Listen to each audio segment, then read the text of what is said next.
Bon, il y en a marre qu'on vous parle tout le temps de Tesla et d'Apple sur cette chaîne, il est temps de vraiment reparler d'Android. Ça tombe bien, Google a annoncé ses Google Pixel 9a. Je sais pas si vous avez remarqué, mais sur cette fin d'hiver, début de printemps 2025, il y a vraiment une énorme guerre qui est en train de se jouer entre les fabricants de smartphones sur, on va dire, le milieu de gamme premium, donc sur cette gamme de smartphones à plus de 500 € et on va dire à moins de 700 €, même si on inclura peut-être l'iPhone 16e là-dedans.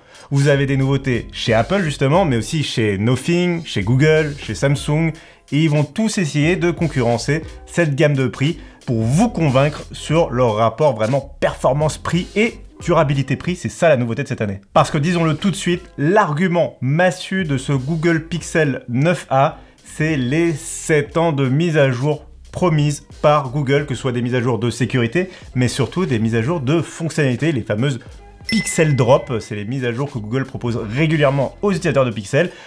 Quand vous achetiez un Google Pixel 9, un Google Pixel 9 Pro ou un Google Pixel 9a qui est beaucoup moins cher, vous aurez les mêmes 7 années de mise à jour et ça c'est vraiment une bonne nouvelle. L'autre argument de durabilité, c'est son design entièrement certifié IP68, ça veut dire qu'il est résistant à la fois à la poussière et à l'eau. Alors vous pourrez pas l'emmener des heures dans la mer à l'immerger dans l'eau, mais globalement s'il tombe dans la piscine, s'il prend une projection d'eau ou vous l'emmenez sous la douche, ce sera pas trop grave pour les quelques minutes où il sera mouillé. Et ça c'est aussi une bonne nouvelle, même si c'est devenu assez classique dans le monde des smartphones, c'est toujours bon à prendre. Et je vous parlais à l'instant du design et j'ai l'impression que c'est sur ce point-là que le Google Pixel 9a va surtout faire débat. Moi je le vois bien autour de moi dans la rédaction quand on a vu les fuites apparaître du côté du Pixel 9a, on sent qu'il y a deux camps qui s'opposent. D'un côté, les déçus de Google qui trouvent que ce Pixel 9a, il a vraiment été complètement dénaturé de la famille Pixel, notamment au niveau du module photo, où vraiment on a quelque chose de totalement dépouillé, avec un module photo un peu étrange, qui a l'air mieux intégré,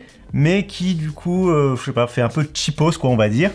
Et de l'autre côté, les gens qui justement sont plutôt satisfaits de ce design, j'avoue que moi j'en fais plutôt partie, avec un design qui se veut très simpliste, on garde un peu le châssis façon iPhone, avec ce module photo qui est certes un peu étrange en termes de design et de choix esthétique, mais qui a le mérite d'avoir l'air complètement intégré. J'ai pas encore pu prendre le smartphone en main, mais on voit sur les visuels que vraiment le module photo ressort à peine du châssis. Ça, je trouve que c'est plutôt une bonne nouvelle, surtout sur le milieu de gamme où les gens sont pas forcément des addicts de la photographie. J'ai mentionné la comparaison avec l'iPhone d'Apple et je suis sûr que dans les commentaires ça dit déjà « Mais non, c'est un design complètement original, je ne vois pas pourquoi vous le comparez tout le temps à l'iPhone » alors que bon, faut bien admettre qu'aujourd'hui, il y a toute une classe de marques qui a choisi d'adopter le référentiel visuel, on va dire, de l'iPhone, que ce soit chez Samsung ou chez Google notamment. Cela dit, il y a bien une chose que Google n'est pas allé copier chez Apple, et ils ont bien raison, c'est le choix des coloris.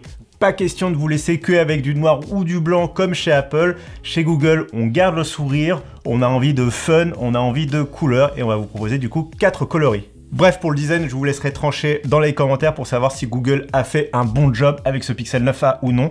Là où je pense que par contre, c'est sûr qu'ils ont fait un bon job, c'est au niveau de l'écran, puisque moi qui viens de passer quelques semaines avec l'iPhone 16e, je peux vous dire que Google, ils n'ont pas fait les mêmes compromis qu'Apple. On a un écran, on va dire, complet par rapport à ce qu'on attend en 2025. Parce que là où Apple en 2025 choisit de vous proposer un écran OLED à 60 Hz, chez Google, on passe sur un écran dynamique jusqu'à 120 Hz avec quand même 2700 nits promis en luminosité maximum en HDR, donc de quoi regarder parfaitement l'écran en plein soleil et profiter des films, bon, sur un écran de smartphone, mais dans les meilleures conditions possibles.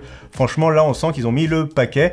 Et ça tombe bien, l'écran, c'est quand même quelque chose qui est ultra important sur un smartphone. Autre point fort de ce Google Pixel 9a, un élément sur lequel Google n'a pas fait de compromis, c'est l'intégration de sa nouvelle puce Tensor G4. C'est la même puce que celle qu'on retrouve dans les Pixel 9 et Pixel 9 Pro. Elle est gravée en 4 nanomètres et c'est elle qui va permettre à Google de promettre les fameuses 7 ans de mise à jour. Alors là, comme ça, quand on regarde la fiche technique de ce Pixel 9a, on commence à se dire, ok, le design, bon, il fait débat, mais ok. Il y a l'écran qui a l'air top qualité, il y a la même puce que sur les Pixel 9, mais du coup, sur quoi on fait des compromis? Pourquoi on parle d'un smartphone milieu de gamme? Eh bien, vous me voyez venir, c'est sur l'appareil photo que Google a fait des compromis. Alors, on garde la même polyvalence que le Pixel 9, avec à la fois un capteur grand angle et un capteur ultra grand angle, donc ça, c'est plutôt cool, et plus polyvalent au passage que l'iPhone 16e.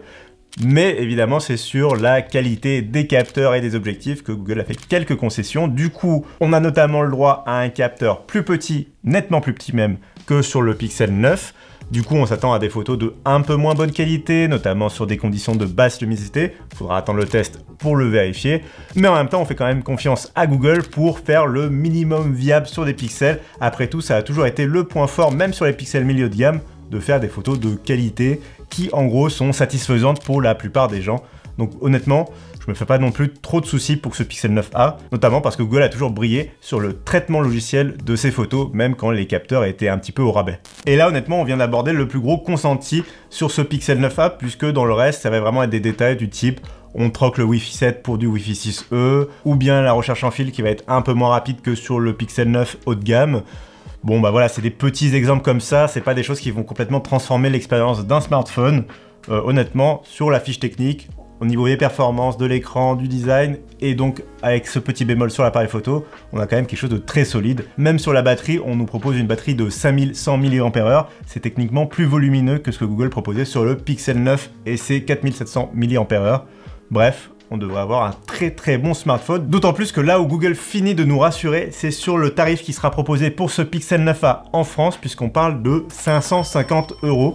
Alors certes, on va pas dire non plus que c'est donné, mais quand Apple vient d'annoncer un iPhone 16e à plus de 700 €, forcément, il y a de quoi souffler. On a l'impression que Google va vraiment être compétitif sur cette gamme de prix avec un smartphone très bien construit, très rassurant aussi pour le grand public avec une marque bien établie. Bref, un bon deal je pense, mais ça évidemment il faudra vraiment attendre les tests complets pour le savoir avec certitude.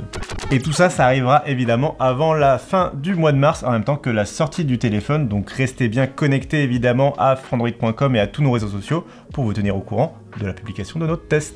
Et puis évidemment, si vous avez adoré cette vidéo, et je sais que vous l'avez adoré, n'oubliez pas de lâcher un petit pouce, et puis de lâcher un petit commentaire aussi, ça nous fait toujours plaisir, et on les lit, et oui, on les lit, même quand on nous insulte, et même les commentaires des bots qu'on doit les supprimer un par un. Merci YouTube, ciao.